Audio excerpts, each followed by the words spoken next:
Hey, Peyton, nice to see you again on this beautiful day. And this time with a quote by Nikolai Tangen, the CEO of the world's largest sovereign wealth fund. And he says the source of most of our poor decisions is blind spots. How can you relate and how can we avoid our blind spots, Peyton? Well, I certainly can relate. I have made a lot of bad decisions through the years due to blind spots, and so I can affirm this is true. There's a quote attributed to Mark Twain that says something like, "It ain't what you don't know that hurts you. It's what you know for sure that just ain't so." And so there's this sort of hierarchy where like what you know that you don't know can hurt you like this much.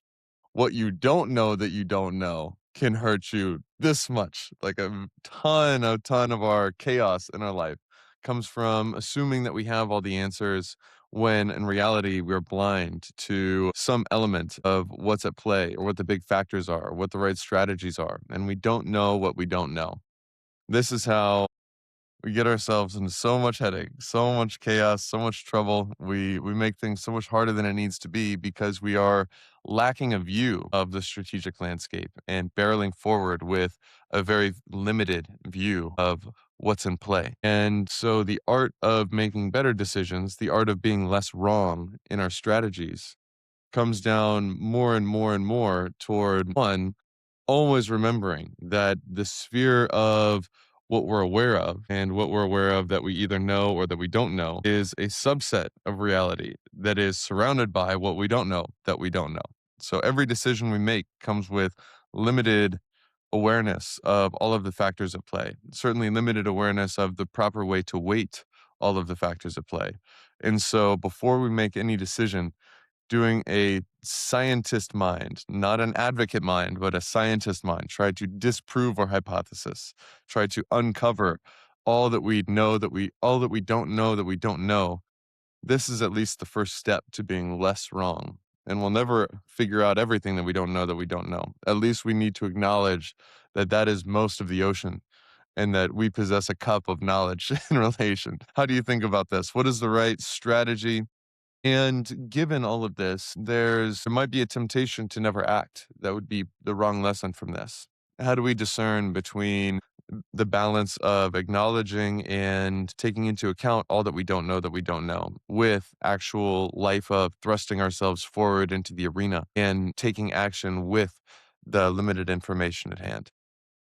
Well, first, we have to decide what is valuable to us.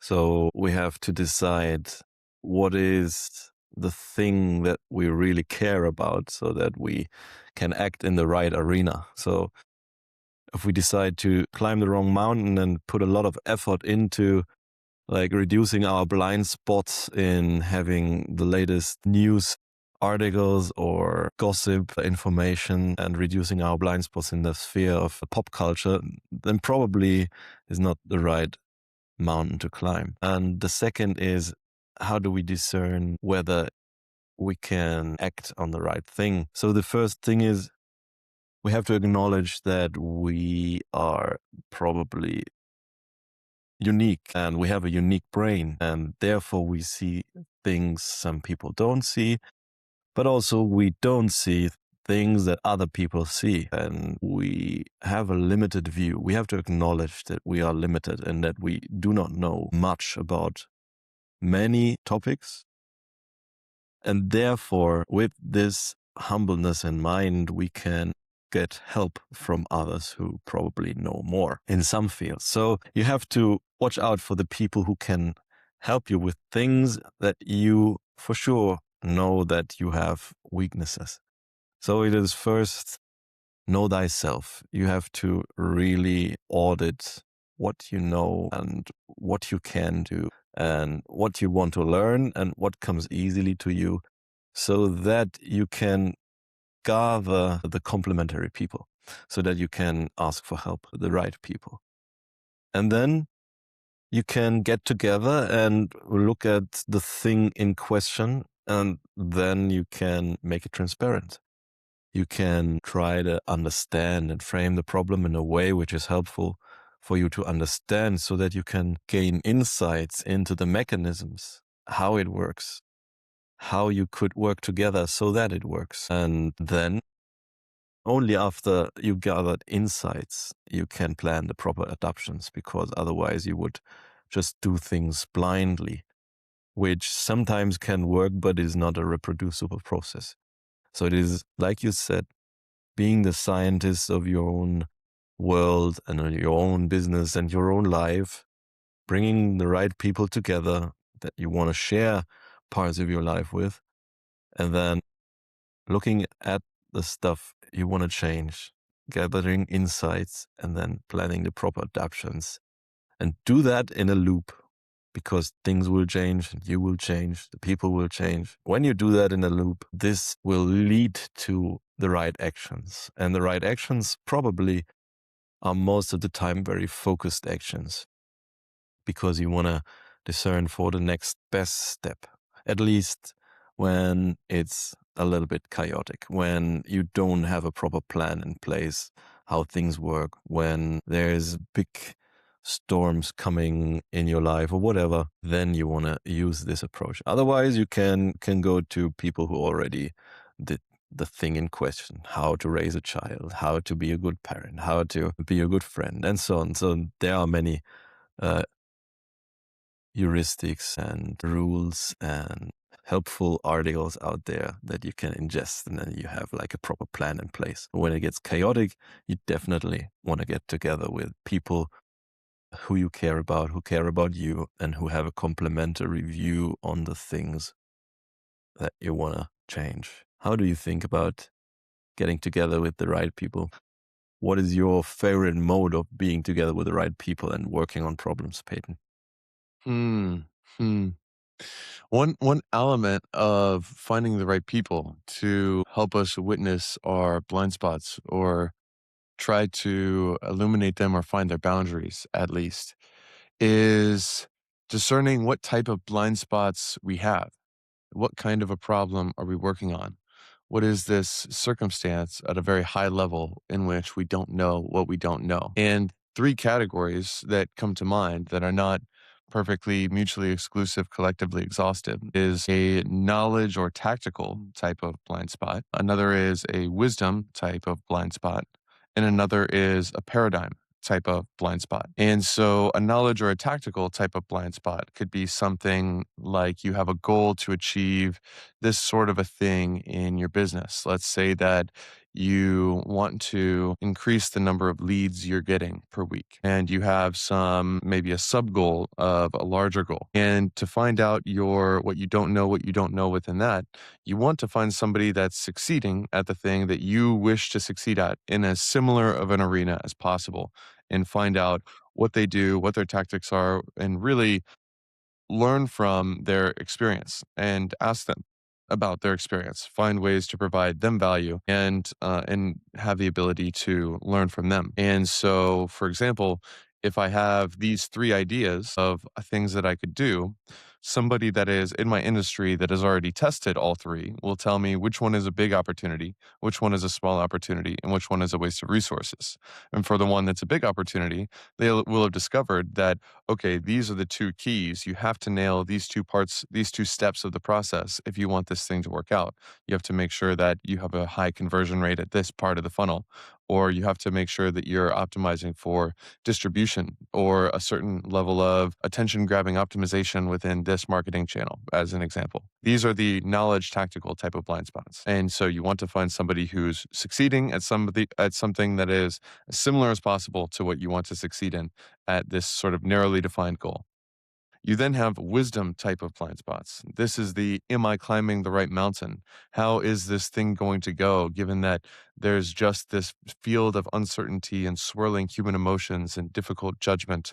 Is this the right life partner for me? Do I need to make this really difficult decision to bring my life in a different direction? Should I take this path versus all of the unknown paths that might come in the future afterwards? Is this a good enough opportunity? Do I want to move to this place? Do I want to make this decision about something that is big, where I don't have an A, B, C, D option arising at the same time, where the goals are not necessarily clearly defined or even commensurable in a lot of cases, or where there's this sticky interpersonal human situation that doesn't really map out onto clean deduction of what is the optimization criteria, the right thing to do, the time frame on which we should be optimizing for, and the degree to which we should value certain elements of the trade-offs. This is where you have to find people that are wiser than you for these things. And so you don't want to just go to somebody that is merely older than you, or that has merely been through this situation, or that is merely close in proximity to you, or that is merely somebody that you trust. You actually need to find people that are wiser than you are to help you with these things. Because if they're not wiser than you are, they're not going to be able to help you with this, or they're not going to be able to progress you forward in these dimensions that can't be boiled down, that can't be merely deduced and turned into word math, that actually require this whole body intuition and this felt sense of how to navigate reality that comes from successfully experimenting and observing with self awareness over typically a long period of time. And so, having mentors that are wiser than you, these are the things you want to go to them for the things that you can't boil down, that you can't ask AI, that you can't distill into word math and turn into a pro cons chart, the things that you don't know exactly what you should be optimizing for or what time frame you should be considering the most heavily. This is wisdom blind spots. And so valuable mentors are critical for this. If you don't have mentors that are more wise than you, you're up a creek without a paddle and you're just going to have to learn everything the hard way. And so you really this is the most valuable thing that wise mentors can deliver that you really can't find anywhere else except arguably some really high quality books that are unfortunately hard to find those needle in a haystack unless you have wise mentors to recommend you which books to read. Yeah. The third type of blind spot that I would highlight is paradigm blind spot. So you're in a new arena. You want to succeed in this arena. You don't know what you don't know, and you're just trying to move forward and take action and figure things out as you go. So, for example, right now, I'm learning how to create software with AI, and I have no idea what I don't know. And for paradigm blind spots, you can go in there and you do want to lead with action. You want to be in the paradigm while you're figuring out your paradigm blind spots to the extent possible, at least with one foot. And then you want to absorb people's mindsets with these. And so, in this, my opinion is you want to talk to people that are in that arena, that abide in that paradigm, that understand at an intuitive level that paradigm. And then you want to figure out all the ways that they think that it's different than you. What are they paying attention to? What are the questions that they are asking? Those are the questions that you don't even know to ask yet. For example, in the coding arena, I hear people talk a lot about the architecture of software and how you want to build with the end in mind, and how doing things and just stacking them on and building a house of cards is a lot of times a way to get yourself into trouble. And there's this thing called technical debt, and there's these things called environments to spin up your code in, and people seem to pay a lot of attention to the cost of tokens. None of these things I have learned directly yet, but I'm starting to absorb that, okay, these are the elements that are being paid attention to by people that are in this paradigm, that understand this paradigm. And so to start beginning to recognize those patterns, let me at least pick up on the patterns that other people seem to be recognizing. That way I can start to observe them as they arise. Once I bump into something with how I built something with poor architecture, then I can recognize, oh, this is the thing that they were talking about. Now let me ask why I've done this to myself. Let me ask why this is important and how I can learn from this experience. So it's this sort of trying to absorb through osmosis other people's pattern recognition and then try to recognize the patterns directly by being in the arena. This seems to be the way to figure out our paradigmatic blind spots the most effectively. What are your thoughts on the different categories of blind spots? Did I miss any? And is there one that you would emphasize in terms of this is the foundation if you want to be better at navigating what you don't know that you don't know? Well, You framed them very well. Help me and recollect all the blind spots. Knowledge or tactical blind spots, wisdom blind spots, and paradigm blind spots. Well, you emphasized as well that you need wise people in your life. That's why we should honor the elderly as well, because they already gained the visceral experiences, the visceral discernment in navigating a world which they experienced. But then also paradigms shift from time to time, and their wisdom might be principled, and you have to now bring it into the new situation. You have to translate it into your world in which you live now. So it is always the work that we have to do, that no wise person or no principled advice or no ancient great old book can do for us. We have to do it for ourselves. And therefore, dive into the arena, dive into the new paradigm, learn about software like you do. And I recently heard the analogy in software vibe coding or agentic engineering now is similar to what sampling has brought to the music industry. Like they took parts of the music already done and combined it with a rhythm and put their creativity on top of it. And then just made their own combination of something they like out of it. That's what's happening in the software industry now. Everyone with a vision in mind of how to solve something with a helpful dashboard or with helpful connection of data and structure and regularity can now do it for themselves if they invest a little bit of time and dive into this paradigm, because we have like a machine which is a kind of software which acts as intelligence as a service, which helps us remove the barriers from entering that world and from producing something that gives us leverage, that gives us insights. Like you showed your eagle eye, which you use now for your company, which is like a great thing that you had the vision in mind and it just produced something which is very valuable for your day-to-day operations. And that is just great because you can now do stuff. We entered the age of personalized software. Yes. So, like you said, diving into the paradigm requires triangulation of what already exists and how to combine it with what you know, what you want for yourself. Yeah, this is what we have to do for ourselves because we know what we want. So Yes. then this possibility to go to people who are already in the arena and who can help us discern, okay, what is really important? Because sometimes we dive into it and we lose ourselves. We maybe try to get hold of a concept or a tool which is already obsolete because maybe there are better ways to do it, because it just bridges the tool or the kind of knowledge because there are better ways to do it. And that's And why that we reminds me of this, it points me to this hierarchy actually. So I mentioned these three circles of blind spots that we have, but they actually are kind of in a stack. So you have the tactical knowledge based blind spots. Those are at the bottom. Those are the things that become obsolete. Those are the things that you learn the specifics and you execute the specifics. And that I also would say this is where AI is by far the most powerful. It can shortcut us and show us what we don't know that we don't know on the tactics right now at an incredible level. It can give you a playbook that will be effective at almost any sub goal that you want. The paradigm, this is the big picture. Okay, this is where you need to ask yourselves, what are all of my sub goals? And so, all of the things that I want to achieve with these tactics, you need to learn these at the paradigm level. And so, we're sticking with the software example, if I have the paradigmatic goal of not accumulating a bunch of software debt, the paradigmatic goal of doing things in an efficient way with a structure that can be built on and debugged well over time that is robust, if I have the paradigmatic goal of elegant architecture and some something that accomplishes the mission that it's set out for. Then I look at, oh, given these paradigmatic goals, let's go down to the level of tactics and figure out what's there.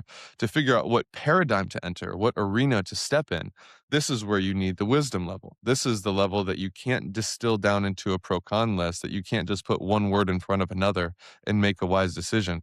These are the goals that must be discerned with perhaps collective wisdom, perhaps the signal of our own body, perhaps mentors pointing out what makes something wise or not wise, what is the right basis on which to decide what arena, what paradigm we enter. And then all of these we have are blind spots. All of these we have an ocean on which the shore of our knowledge meets, and we don't know how far this ocean of our blind spots goes.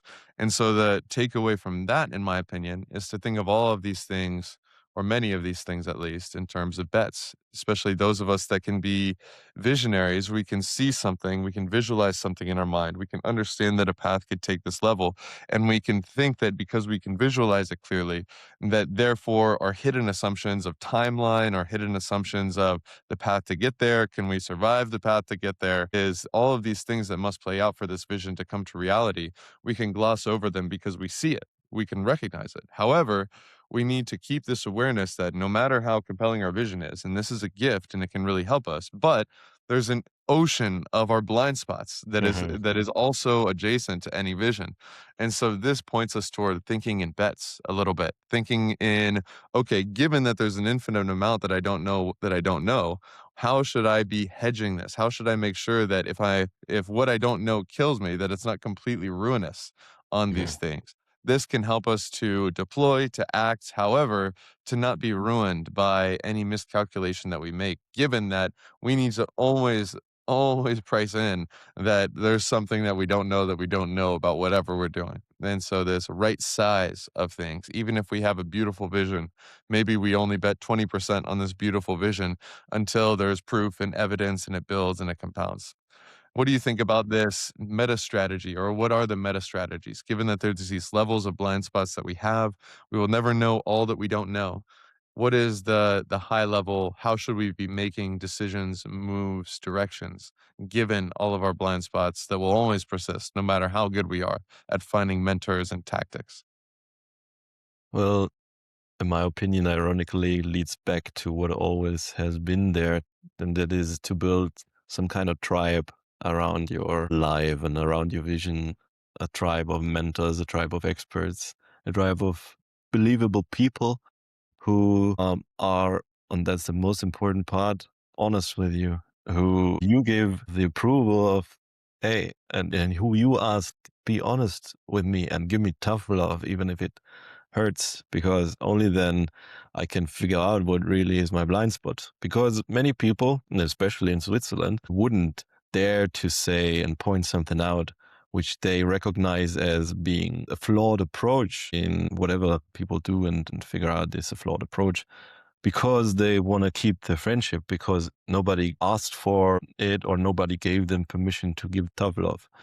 What you want is, if you want to progress in that regard, you want a tough love from a network of people who you want to build your life with. And that's basically sometimes a little bit painful, but it makes your relationship grow as well. And it makes you a better person as well. And therefore, avoiding ruinous circumstances which ripple down from the consequences of higher order consequences of decisions you do maybe wrongly on a regular basis. That's the meta strategy, in my opinion, which comes back to being human and part of a group, part of a tribe, part of an honest tribe with high integrity, high capability, and a vision which is aligned with your values. How would you frame it, or anything to add? No, I think that's perfect. The only thing that comes to mind, what is necessary to have people that are honest with you?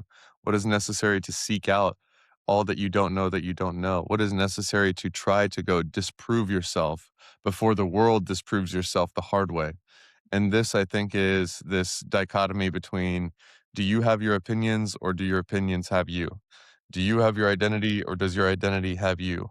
Do you have your vision or does your vision have you? And I think there's this posture that we should have toward all of these things, letting these potential attachments come and go, letting these ideas come and go, letting these plans come and go, holding everything with an open palm.